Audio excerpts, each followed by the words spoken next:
कि हमारा पूरा फोकस अपने रेशियो फॉर्मेशन पे होना चाहिए। रीजन के बिहाफ पे ही कहीं ना कहीं आप आर्गुमेंटेशन भी दोगे और वही कहीं ना कहीं बेस बनेगा आपके इशू फ्रेम करने का। एक स्टैट्यूट को अदर स्टैट्यूट के साथ में हैंड इन हैंड पढ़ा जाए। जो डिसीजन इलाहाबाद हाई कोर्ट के द्वारा लिया गया है, क्या वो जस्टिफाइड है और क्या ये कॉन्स्टिट्यूशनल प्रोविजन जैसे आर्टिकल 14, 15, 17 और 21 के फेवर में है या उनको अंडरमाइन कर रहा है। लॉ का जो ऑब्जेक्टिव होता है उसके सराउंडिंग में पूरा का पूरा स्टैट्यूट फॉर्मेशन होता है, रादर देन स्टैट्यूट के एक दो पॉइंट्स के बिहार पे उसका ऑब्जेक्टिव डिराइव हो रहा है। क्या जो ये डिसीजन लिया गया है वो क्या ड्यू प्रोसेस ऑफ लॉ को फॉलो करता है या नहीं करता है। फिर टेलीफोनिक कॉल जब होती है तो क्या अगर इसके ऊपर कोई एट्रोसिटी होती है तो क्या उसको कंसिडर किया जाएगा, नहीं किया जाएगा। तो सबसे पहला काम जो रिस्पोंडेंट का होता है वो ये है कि वो एप्लीकेंट के आर्ग्यूमेंट्स को रिबट करे। इंटरप्रिटेशन है उसको अपने फेवर में करने की कोशिश करना है। एक डिसीजन लिया जाता है या एक रेशियो फॉलो करते हैं पर उसके जो नेगेटिव एस्पेक्ट होंगे उनको दिखाना पड़ेगा। जो ये जो प्रिंसिपल हैं जो पिटिशनर बता रहा है या अपीलेंट बता रहा है वो प्रिंसिपल तो एग्जिस्ट करते हैं पर वो हमारे इस सर्कमस्टेंसेस या फैक्ट्स एंड सर्कमस्टेंसेस जो हैं केस के उस पर फॉलो अप नहीं हो रहे हैं। हेलो एवरीवन, तो इस वीडियो के माध्यम से हम ये जानने की कोशिश करेंगे कि किस तरीके से किसी भी मूड प्रॉब्लम में हम लीगल एनालिसिस कैसे करेंगे, इशू फ्रेमिंग कैसे करेंगे और उसके अगेंस्ट में आर्गुमेंटेशन कैसे फॉर्म करेंगे। तो सबसे बेस्ट मेथड होता है किसी भी चीज़ को समझने के लिए कि हम उसको एक एग्जाम्पल के थ्रू शुरू करें। तो दिल्ली यूनिवर्सिटी के सेशन 2025 से 26 के मूड प्रॉब्लम 1 है, उसके बेस पे हम ये समझने की कोशिश करेंगे कि किसी भी मूड प्रॉब्लम को किस तरीके से डिकोड किया जाएगा और उसकी लीगल एनालिसिस कैसे करी जाएगी। So let's start. Mood problem 1 के अंदर जो स्टोरी लाइन है वो कुछ इस तरीके से है कि राजपुरा टाउन के अंदर वार्ड नंबर 9 में एक वार्ड मेंबर इलेक्ट होकर के आता है जिसका नाम है मूलचंद। मूलचंद बेसिकली एक एससी कैटेगरी का पर्सन है, ठीक है, जो कि एससी सीट जो रिजर्व सीट एससी की थी उसके थ्रू इलेक्ट होकर के आता है। जितने भी वार्ड मेंबर होता है उनका जो चेयरपर्सन होता है वो है बलदेव, ठीक है। तो यहाँ पे 2 पर्सन को हम समझ चुके हैं कि एक है मूलचंद जो कि एससी कैटेगरी को बिलोंग करता है और अगला जो बलदेव है वो जनरल कैटेगरी को बिलोंग कर रहा है, ठीक। तो होता है कि वार्ड नंबर 9 में जहाँ पे मूलचंद इलेक्ट होकर के आते हैं वहाँ की प्रॉब्लम बेसिकली क्लीनलीनेस की प्रॉब्लम को लेकर के बलदेव एक मीटिंग रखना चाह रहे थे मूलचंद के साथ में। तो 4 फरवरी 2019 को बलदेव ने व्हाट्सएप मैसेज के द्वारा मूलचंद को ये इन्फॉर्म किया कि आप 11 बजे मीटिंग अटेंड करिए, ठीक है। बेसिकली क्लीनलीनेस के रिगार्डिंग होने वाली थी। अब होता क्या है कि ड्यू टू सम सर्कमस्टेंसेस वो देख नहीं पाए, वो काफी बिजी थे, ठीक है। और जैसे मूड प्रॉब्लम में दिया हुआ है कि अगर वो बिजी थे तो ये आपको कंसिडर करना पड़ेगा कि बिजी थे, ठीक है। ये फैक्ट मान के चलते हैं कि वो बिजी थे। अब वो बिजी होने के कारण वो आधे घंटे बाद 11:30 पे वो इमिडिएटली कॉल करते हैं जैसे उन्होंने मैसेज पढ़ा बलदेव जी का। तो क्या होता है, मैसेज पढ़ा, उन्होंने कॉल किया और जैसे कॉल करते हैं तो उनको काफी खरी खोटी सुननी पड़ती है। काफी कास्टिस्ट वर्ड भी यूज करते हैं और काफी ह्यूमिलेटिंग जो चीजें होती है लाइक कास्ट को लेकर के और बहुत सी ऐसी चीजें तो बोलना चालू कर देते हैं बलदेव मूलचंद के ऊपर, ठीक है। वो बस इसलिए क्योंकि he is belonging to general category and that person is like belonging to schedule caste. तो इस वजह से वो ऐसा बोलना चालू करते हैं। और जब ये चीज बोल रहे होते हैं इस समय जो उनका क्लर्क होता है वो भी चेंबर में प्रेजेंट होता है। लाइक ये जो कॉन्वर्सेशन है, एक चेंबर के अंदर बलदेव है, बलदेव के साथ में उनका क्लर्क है। क्लर्क जब प्रेजेंट था उस समय बलदेव के पास कॉल आती है, किसकी, मूलचंद की कॉल उठाते हुए इन्होंने काफी ज्यादा बहसबाजी करी, बहुत ज्यादा चिल्लाया मूलचंद के ऊपर, ठीक है। तो ये पहला सिनेरियो। डिस्पाइट इतना कुछ होने के बावजूद मूलचंद म्युनिसिपैलिटी की मीटिंग अटेंड करते हैं, पर जैसे ही बलदेव के चैम्बर में वो जाते हैं। बलदेव दोबारा उनको खरी खोटी सुनाना चालू कर देते हैं और उनके कास्ट को लेकर के जातिवादी टिप्पणियां करते हैं और साथ ही साथ ये कहते हैं कि यहाँ से दफा हो जाओ, नहीं तो तुम्हें जितनी गलियां हैं उनको साफ करवाऊंगा। लाइक वो इस तरीके से कुछ जाति सूचक चीजों को एक्सप्रेस करते हैं। तो अब जैसा कि मूड कोर्ट के अंदर लिखा है तो ये कंसीडर करना पड़ेगा कि ये सारे फैक्ट्स हुए हैं और ये आपको कंसीडर करने ही पड़ेंगे। अब इनके अंदर आप कोई मोल्ड नहीं कर सकते हो। जब भी आप अपना रिस्पोंडेंट की तरफ से अगर आप ड्राफ्ट तैयार करते हो, चाहे अपेलेंट की तरफ से तैयार करते हो, तो जो चीजें लिखी हैं होती हैं उनको आपको कंसीडर करते हुए चलना है कि ये वाली सारी चीजें हुई होंगी। तो काफी देर तक जब मूलचंद बलदेव की बात सुनते रहते हैं और अपनी जब बात बताते हो पर बलदेव फिर भी उनकी बात सुनते नहीं है, तो वहां से हड़बड़ा करके जाते हैं मूलचंद और FIR लॉन्च कर देते हैं बलदेव के अगेंस्ट में। इनिशियल केस में ये केस ट्रायल कोर्ट में चल रहा होता है और ट्रायल कोर्ट की फाइंडिंग के अकॉर्डिंग ये केस बलदेव के अगेंस्ट में जा रहा होता है। कोर्ट ने SC/ST एक्ट के सेक्शन 3 सबसेक्शन 1 क्लॉज R और सेक्शन 3 सबसेक्शन 1 क्लॉज S के अंदर बलदेव के अगेंस्ट में चार्जेस भी लगा दिए होते हैं। अब क्या होता है, लेटर ऑन ये जो चार्जेस फ्रेम करे जाते हैं बलदेव के अगेंस्ट में, इसको हटाने के लिए बलदेव अपील करते हैं इलाहाबाद हाई कोर्ट के अंदर। तो जब इलाहाबाद हाई कोर्ट में ये चीज जाती है तो कोर्ट का ये जजमेंट होता है या कोर्ट ये कहती है, क्योंकि टेलीफोनिक कॉल के ऊपर कोई भी कास्टिस्ट अगर अटैक किया भी जाता है, अब्यूजिव अटैक किया जाता है, तो वो SC/ST एट्रोसिटीज के अंदर नहीं आएगा। और इसी तरीके से अगर किसी थर्ड पर्सन ने कोई भी ऐसी बातें नहीं सुनी है तो भी SC/ST एट्रोसिटीज के अंदर नहीं आएगा और ये जो चार्जेस लगाए गए हैं ये इसके ऊपर फ्रेम नहीं होंगे। और उसके पीछे का रीजन ये दिया कि ये जो रिमार्क्स हैं वो इन कंप्लायंस में नहीं है at the place in public view, ये चीज बताई गई।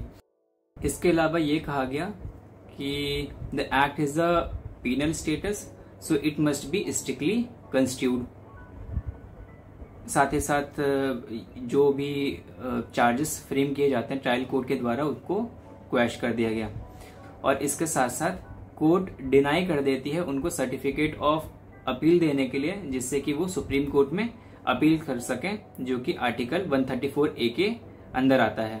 तो अग्रीव पार्टी जो कि मूलचंद हैं वो फिर स्पेशल लीव पिटीशन जो कि article 136 of constitution of India के अंदर अप्लाई करते हैं in front of supreme court कि उनको जस्टिस की मांग हो। तो ये सारे फैक्ट्स एंड सर्कमस्टांसेस हैं जो पूरे के पूरे इस केस में रहे थे। और अब हम जानते हैं कि ऐसे कौन से आर्ग्यूमेंट्स हैं जो कि आप इस केस के फेवर के लिए दोगे, जैसे एज एन अपेलेंट की तरह। जैसे मूलचंद जो है, आप अगर आप मूलचंद हो तो आप कौन से ऐसे आर्ग्यूमेंट दोगे, या मूलचंद की साइड में हो तो आप ऐसे कौन से आर्ग्यूमेंट्स दोगे। इन अ सेम वे आप अगर रिस्पोंडेंट की तरफ हो, बलदेव की तरफ हो, तो आप ऐसे कौन से आर्ग्यूमेंट्स दोगे। तो इसी के साथ साथ अब हम अपने केस की लीगल एनालिसिस शुरू करते हैं। लीगल एनालिसिस जब शुरू करते हैं तो ये चीज हमको दिमाग में रखना है कि हमारा पूरा फोकस अपने रेशियो फॉर्मेशन पे होना चाहिए कि हम लोग क्या रीजन देंगे। वो रीजन के बिहाफ पे ही कहीं ना कहीं आप आर्गुमेंटेशन भी दोगे और वही कहीं ना कहीं बेस बनेगा आपके इशू फ्रेम करने का। लाइक जब भी मूड कोर्ट प्रॉब्लम होगी, अदरवाइज जो इश्यूज होते हैं वो डायरेक्टली कोर्ट के द्वारा फॉर्म करे जाते हैं। पर कहीं ना कहीं जो आपके पहली बार जब आप कोई पिटीशन भरते हो, कहीं ना कहीं वही डिसाइड करता है कि एट द एंड में क्या इश्यूज फ्रेम होंगे। तो इस केस के अंदर जो भी इश्यूज फॉर्म हो रहा है तो एक एक करके हम लोग उन इश्यूज को देखना शुरू करते हैं। तो सबसे पहले हम ये जानते हैं कि जो भी पिटिशनर के आर्गुमेंट्स होंगे या जो वो रीजन अप्लाई करेगा अपने केस को जीतने के लिए, वो क्या होंगे। तो लेट्स अज्यूम कि मैं आइदर मूलचंद हूं या फिर उसका लीगल काउंसिल हूं जो कि चाह रहा है कि पिटिशनर ये केस जीत जाए। तो वो कौन कौन से ऐसे आर्ग्यूमेंट्स देगा, तो let's see one by one.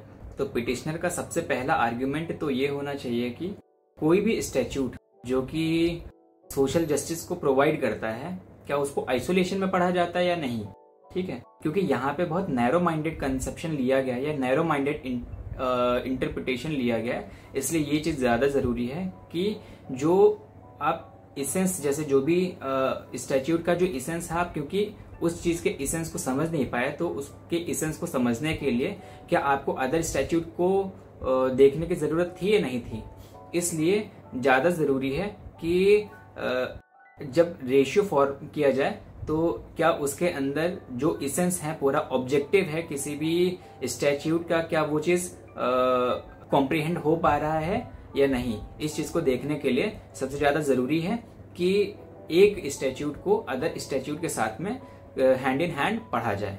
तो पिटिशनर का दूसरा आर्गुमेंट ये होना चाहिए कि जो डिसीजन इलाहाबाद हाई कोर्ट के द्वारा लिया गया है, क्या वो जस्टिफाइड है और क्या ये कॉन्स्टिट्यूशनल प्रोविजन जैसे आर्टिकल 14, 15, 17 और 21 के फेवर में है या उनको अंडरमाइन कर रहा है, ठीक है। ये जो डिसीजन है ये इन 4 फंडामेंटल राइट्स के वायलेटिव है।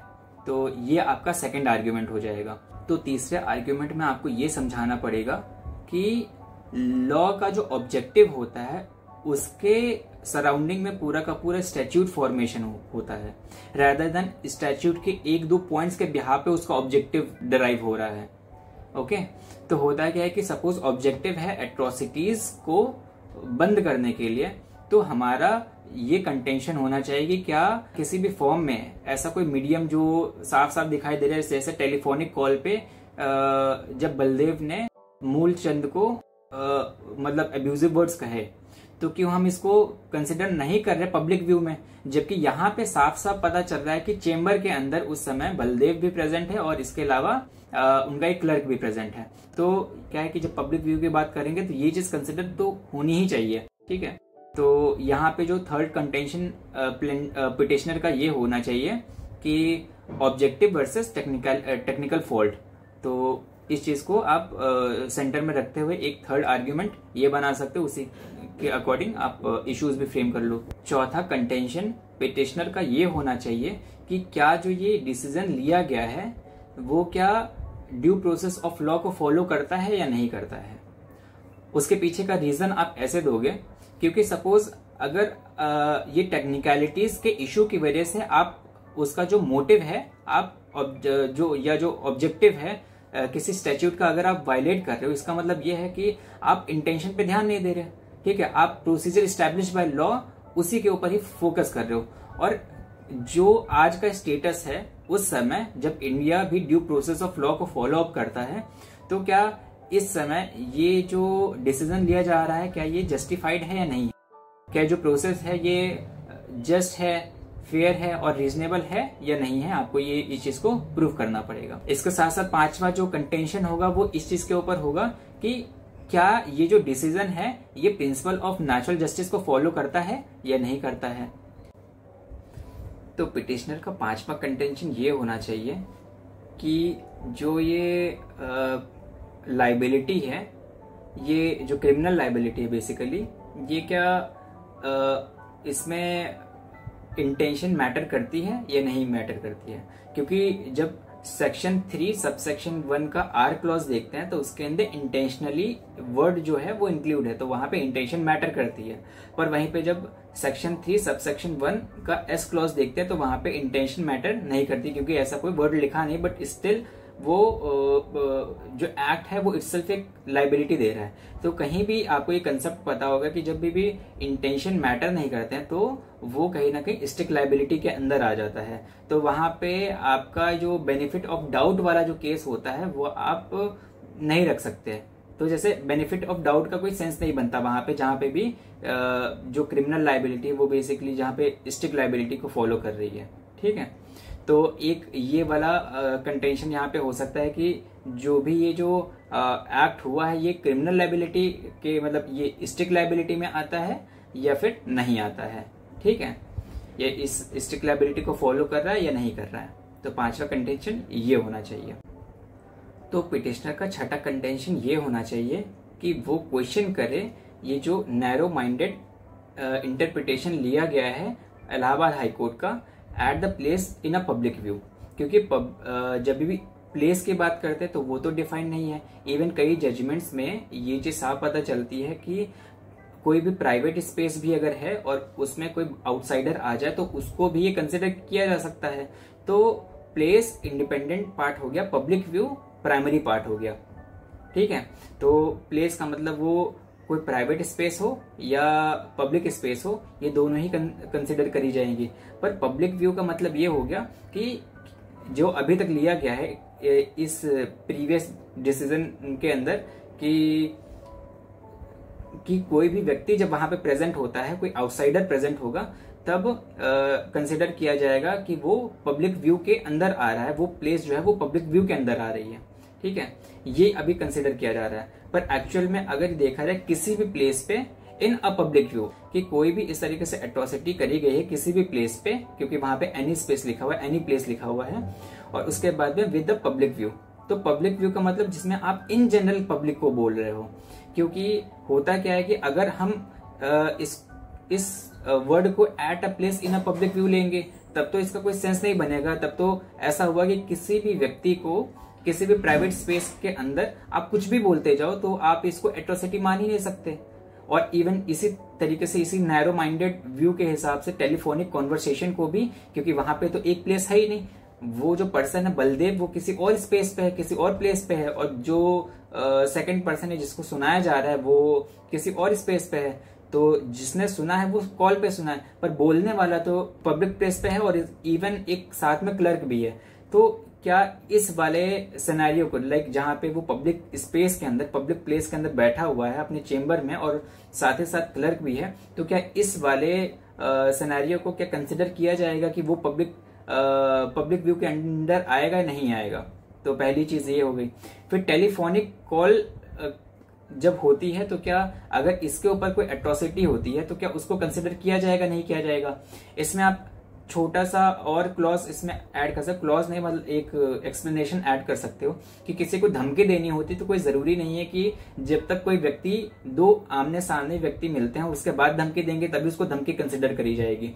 कोई टेलीफोनिक कॉन्वर्सेशन भी हो गया या फिर किसी भी फॉर्म में अगर एक पर्सन से दूसरे पर्सन तक की मैसेज कन्वे हो जाता है किसी भी प्रकार से, तो उसको कंसिडर किया जाता है। इन द सेम वे क्या हो, जब ये थ्रेटनिंग के केस में वो चीजें कंसिडर करी जा सकती हैं, या जैसे स्टॉकिंग एक समय पे आमने सामने की स्टॉकिंग को भी समझा जाता है, पर अब जो ऑनलाइन स्टॉकिंग होती है जब वो सारी चीज डिजिटल वाली चीजें भी कंसिडर करी जा रही है, तो हम अगर टेलीफोनिक कॉन्वर्सेशन पे अगर किसी तरीके से एट्रोसिटी दिखाई गई है, किसी तरीके से कास्टिस्ट अब्यूजिव वर्ड यूज करे गए हैं, तो उसको कंसिडर क्यों नहीं करे जा रहे हैं, इस चीज का कंटेंशन आप रख सकते हो।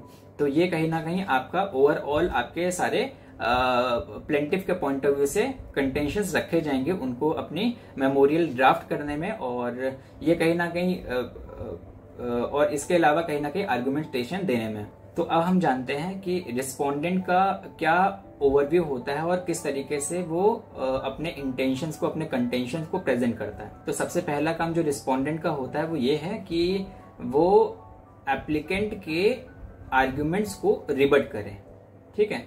तो इसके लिए क्या करेगा कि आइदर जो इंटरप्रिटेशन है उसको अपने फेवर में करने की कोशिश करना है उसको, या दूसरा तरीका ये होता है कि उसके जो नेगेटिव एस्पेक्ट हो सकते हैं, अगर कोई सपोज एक डिसीजन लिया जाता है या एक रेशियो फॉलो करते हैं, पर उसके जो नेगेटिव एस्पेक्ट होंगे उनको दिखाना पड़ेगा, ठीक है। और तीसरा आप उसमें क्या कर सकते हो कि जो ये जो प्रिंसिपल हैं जो पिटिशनर बता रहा है या अपीलेंट बता रहा है, वो प्रिंसिपल तो एग्जिस्ट करते हैं पर वो हमारे इस सर्कमस्टेंसेस या फैक्ट्स एंड सर्कमस्टेंसेस जो हैं केस के, उस पर फॉलो अप नहीं हो रहे हैं। इन तीन चीजों को सेंटर में रखते हुए जो भी रिस्पोंडेंट होता है वो क्या करेगा, अपने आर्ग्यूमेंट्स प्रेजेंट करेगा। तो सबसे पहला तरीका जो रिस्पोंडेंट फॉलो करता है वो ये करता है कि जो भी इंटरप्रिटेशन है उसको बदलो। जैसे यहाँ पे हाई कोर्ट ने जो डिसीजन लिया वो at the place in a public view, तो यहाँ पे ओवरऑल उसने लिया कि किसी एक ऐसी जगह जहाँ पे पब्लिक कोई देख रही हो, लाइक पब्लिक वहां पे प्रेजेंट हो और उसकी ऑब्जर्वेशन में कोई ऐसा एक्ट हुआ हो। जब एक तरीके से इंटरेक्शन हुआ बलदेव का और मूलचंद का।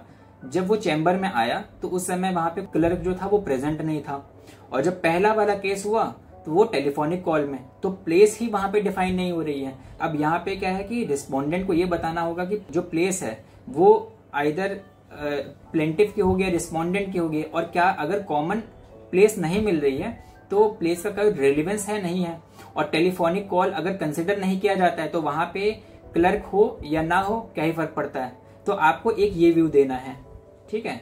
रिस्पोंडेंट का पहला व्यू तो ये होना चाहिए।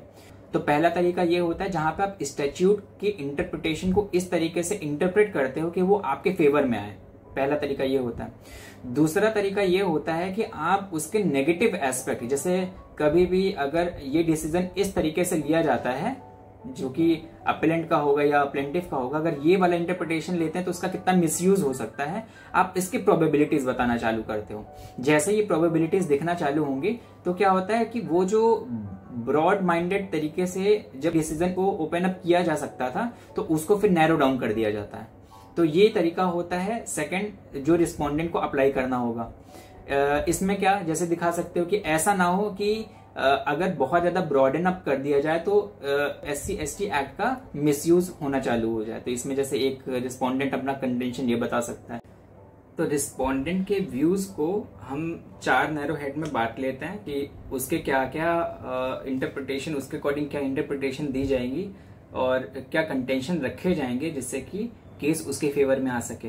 तो सबसे पहला जो होता है वो होता है कि narrow interpretation of the statute.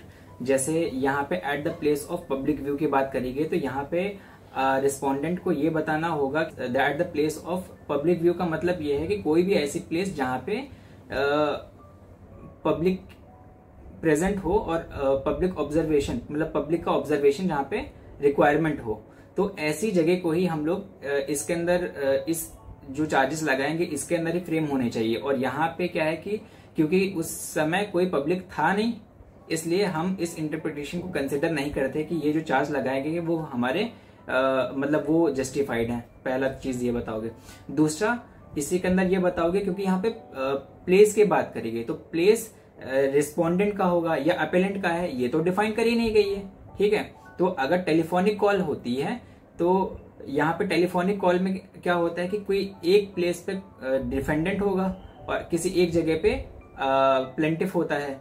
तो जब दो लोगों की जगह बिल्कुल अलग अलग होती तो उस केस में हमको किस तरीके से डिसीजन लेना चाहिए कि क्या हम लोग इस व्यू को रखेंगे कि जिस जगह पे जो अब्यूज कर रहा है वो पर्सन रहेगा उसको कंसिडर किया जाएगा, या जो जिसके ऊपर अब्यूज हो रहा है जिसको अब्यूज किया जा रहा है उसको कंसिडर किया जाएगा। तो इन दोनों के इस वाले क्वेश्चन को कि प्लेस जहां पे ये प्लेस ऑफ अकरेंस तो एग्जैक्टली डिफाइंड है नहीं ना, तो इस चीज को देखा जाएगा। और अगर एग्जैक्टली डिफाइंड नहीं तो क्या जो टेलीफोनिक कॉल है क्या वो कंसिडर किया जाएगा, नहीं किया जाएगा, क्योंकि जब प्लेस या एट द प्लेस लिखा है, एट द प्लेस का मतलब कोई एक सिंगल प्लेस होनी चाहिए। तो जब कोई सिंगल प्लेस है तो टेलीफोनिक कॉल पे तो कोई सिंगल प्लेस होगी नहीं, तो टेलीफोनिक कॉल को कंसिडर करना चाहिए नहीं करना चाहिए। तो आप इस चीज को डाउट में रख करके अपने साइटेशंस निकालिए। और उसके बाद में नेगेटिव पॉसिबिलिटीज में आप क्या बता सकते हो कि कहीं अगर आपने बहुत ज्यादा ब्रॉड माइंडेड इंटरप्रिटेशन इसका ले लिया तो ऐसा ना हो कि फिर इतना फेवर में चला जाए ये स्टैट्यूट की जो भी इसके बेनिफिशियरी है वो उसका एडवांटेज उठाएं, आप ये बता सकते हो। तीसरा आप ये बता सकते हो कि जो क्रिमिनल लाइबिलिटीज हैं, लाइक जो क्रिमिनल लाइबिलिटी है वो यहाँ पे स्टिक लाइबिलिटी को फॉलो अप नहीं कर रही है। ऑल्दो इंटेंशन मैटर करता है, पर जो सेक्शन 3 सबसेक्शन 1 के क्लॉज एस के अंदर लिखा है तो वहां पे भी कहीं ना कहीं आप इंप्लाई करिएगा कि इंटेंशन उसमें भी रिक्वायरमेंट है और एज अ रिजल्ट ये स्टिक लाइबिलिटी को फॉलो नहीं कर रहा है। इस वजह से बेनिफिट ऑफ डाउट के केस में जो भी एक्यूज है उसको छोड़ देना चाहिए। इसके बाद में क्या हो सकता है कि ऑल्दो यहाँ पे क्योंकि जो कंटेंशन ये था कि टेक्निकलिटीज वर्सेस ऑब्जेक्टिविटी या फिर जो ऑब्जेक्टिव होता है, तो इसके केस में आप प्रोसीजर एस्टैब्लिश बाय लॉ को थोड़ा सा तवज्जुब दोगे, मतलब यही एक तरीके से कोई लूप होल है तो लूप होल का कैसे फायदा उठाया जाए, तो ये प्रोसीजर स्टैब्लिश बाय लॉ के थ्रू आप इसका अपने फेवर में लेने के लिए, इस केस को अपने फेवर में लेने के लिए इसका डिफेंस ले सकते हो। ठीक है, तो आज के इस वीडियो के अंदर मैंने ये कोशिश करी कि जो सारे पॉइंट्स है, लाइक जिस तरीके से लीगल एनालिसिस करनी है किसी अपेलेंट को और रिस्पोंडेंट को, मैं उसको समझा सकूं। होप सो मैंने एक आपको आइडिया दे दिया हो कि किस तरीके से अदर जो केसेस हैं, लाइक मूड प्रॉब्लम है, उसके अंदर किस तरीके से आप लोग को डील करना है। क्योंकि टाइम बहुत कम है मेरे पास, तो इसलिए सारी वीडियोस बनाना तो पॉसिबल नहीं कि सभी केसेस के ऊपर बनाऊंगा, इसलिए मैंने सोचा क्यों ना एक केस के ऊपर बनाते हैं फुल फ्लेजेड, उसमें समझा दूं कि किस तरीके से एक पैरामीटर दे दूं कि किस तरीके से आपको दोनों के जो आर्ग्यूमेंट्स होते हैं किस तरीके से प्रोड्यूस करना है और किस तरीके से इश्यूज फॉर्म करना है। तो इसके साथ साथ इस वीडियो को यहीं समाप्त करते हैं।